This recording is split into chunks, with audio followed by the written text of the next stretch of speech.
وَلِلَّهِ الْأَسْمَاءُ الْحُسْنَى، اور اللہ ہی کے لیے ہیں تمام اچھے نام، فَادْعُوهُ بِهَا، پس اسے اس کے ناموں کے ساتھ پکارو۔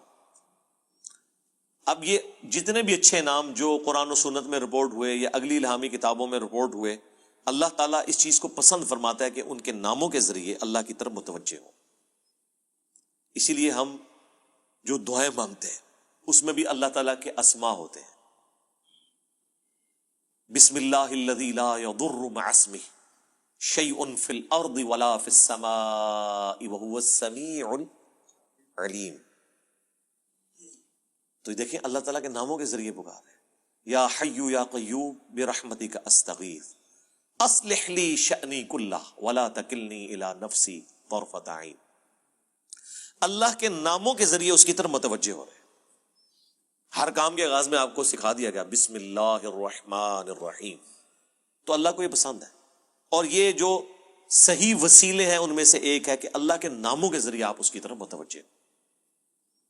اسماء اعظم، سورۃ الاخلاص اسماء اعظم ہے، آیت الکرسی، سورۃ الحشر کی آخری 3 آیات، پھر احادیث میں بھی آئے ہیں، سنن ابی داؤد میں حدیث، ترمذی میں، کہ جو شخص ان کلمات کے ساتھ متوجہ ہوتا ہے، اللہم انی اسألک بانک انت اللہ لا الہ الا انت الاحد الصمد الذی لم یلد ولم یولد ولم یکن لہ کفوا احد، تو اللہ تعالیٰ اس کو واپس نہیں کرتا۔ ترمذی میں آیا لا الہ الا انت سبحانک انی کنت من الظالمین، اللہ واپس نہیں کرتا۔ بخاری مسلم میں آیا لا حول ولا قوۃ الا باللہ، اللہ کے جنت کے خزانوں میں سے ایک خزانہ ہے۔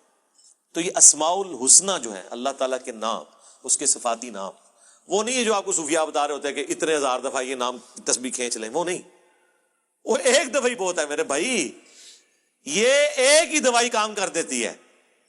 زیادہ تر 3 دفعہ دعائیں آئی ہوئی ہیں، 7 دفعہ آئی ہوئی ہیں، 10 دفعہ آئی ہیں، اس سے زیادہ نہیں، سوائے تسبیحات کے جو 33 دفعہ ہیں یا 100 دفعہ ہیں۔ دعائیں تو آپ کو آیت الکرسی ایک ہی دفعہ پڑھنی ہے فرض نماز کے بعد۔ ابو داؤد میں حدیث ہے ایک دفعہ پڑھ لو صبح کے وقت، لا الہ الا اللہ وحدہ لا شریک لہ لہ الملک ولہ الحمد وہو علی کل شیء قدیر، شام تک اللہ کے قلعے میں ہو، اللہ کی طرف سے شیاطین کے اگینسٹ قلعے میں ہو، شام کو پڑھ لو صبح تک قلعے میں۔ ابو داؤد ترمذی میں ہے کہ جو شخص صبح اور شام 3 دفعہ آخری 3 صورتیں پڑھ لیتا ہے ہر چیز سے اسے کفایت کر جائے گی۔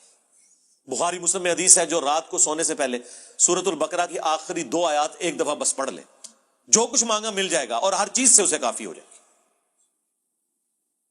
مسلم شریف میں حدیث ہے کہ سبحان اللہ والحمد للہ ولا الہ الا اللہ واللہ اکبر پڑھنا، رسول اللہ فرماتے ہیں مجھے ہر اس چیز سے بڑھ کر محبوب ہے جس پہ سورج طلوع ہوتا ہے، دنیا اور دنیا کی ہر چیز سے بڑھ کر یہ پسندیدہ ترین کلمات ہیں جو ہم فرض نماز کے بعد بھی پڑھتے ہیں۔ تو یہ اللہ تعالیٰ کے کلمات ہیں، ان کے ذریعے اللہ کی طرف متوجہ ہوں، اللہ تعالیٰ دعا قبول کرتا ہے۔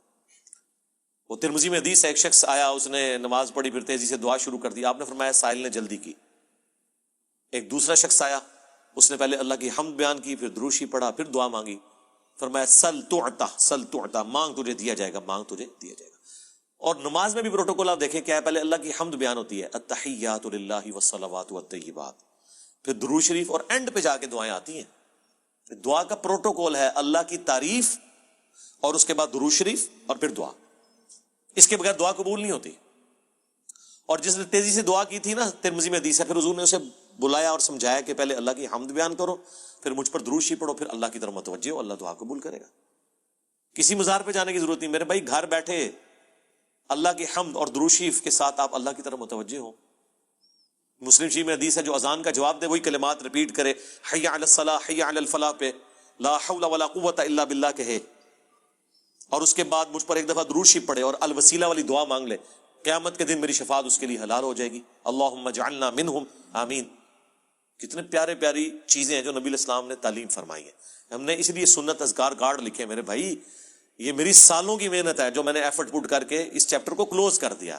Green card, blue card, orange card, میں بالکل خبتیوں کی طرح 2008 سے لے کے سمجھ لیں 2010 تک میں نے کوئی حدیث کی کتاب کا چیپٹر نہیں چھوڑا جس میں میں اللہ کے نبی کے وظائف کو تلاش نہ کروں صلی اللہ علیہ وآلہ وسلم، پھر حدیثوں کی صحت کے پیچھے، پھر جتنے علماء نے اذکار کی کتابیں لکھی وہ، پھر اذکار کارڈ جو چھپے تھے، اس کے بعد میں نے ایک انٹلیکچوئل ترتیب کے ساتھ یہ اذکار کارڈ لکھے، آخرت کا بلو کارڈ اور گرین کارڈ، ہماری ویب سائٹ پہ رکھے ہیں، ڈاؤن لوڈ کریں تو اس کو پڑھیں، ان کے ترجمے بھی ساتھ لکھے تاکہ آپ کو سوز و گداز فیل ہو. صرف عربی پڑھنے سے تو نہیں آپ کو پتہ چلے گا اگر آپ کو پتہ ہی نہ ہو کہ اس کا مطلب کیا ہے. حسبنا اللہ و نعم الوکیل. بخاری کی حدیث ہے، ابن عباس کہتے ہیں کہ تمہارے جد امجد ابراہیم کو جب آگ میں پھینکنے لگے تھے تو وہ پکار اٹھے تھے حسبنا اللہ و نعم الوکیل. اور تمہارے نبی پہ بھی جب مصیبت آتی تھی وہ کہتے تھے حسبنا اللہ و نعم الوکیل. اور اس کا ذکر تو قرآن میں ہے سورہ آل عمران کے اندر کہ جب اہل ایمان کو خبر پہنچی کہ کافر ان کے خلاف سازشیں کر رہے ہیں تو اہل ایمان پکار اٹھے حسبنا اللہ و نعم الوکیل، ہم نے اللہ ہی پر بھروسہ کیا، وہی بہتر کارساز ہے. اب یہ جب آپ کا کنسیپٹ ہوگا تو یہ اللہ کے صفاتی ناموں کے ساتھ آپ متوجہ ہو رہے ہیں. باقی تو اللہ کے کلمات تو ختم ہی نہیں ہونے. سورہ لقمان میں، سورہ بنی اسرائیل، سورۃ الکہف میں اللہ تعالیٰ کیا فرما رہا ہے کہ اگر زمین سارے کے سارے درخت جو ہے کلمے بن جائیں اور سمندر سیاہی بن جائیں اور 7 سمندر اور بھی ساتھ مل جائیں، اللہ کے کلمات نہیں ختم ہوں گے.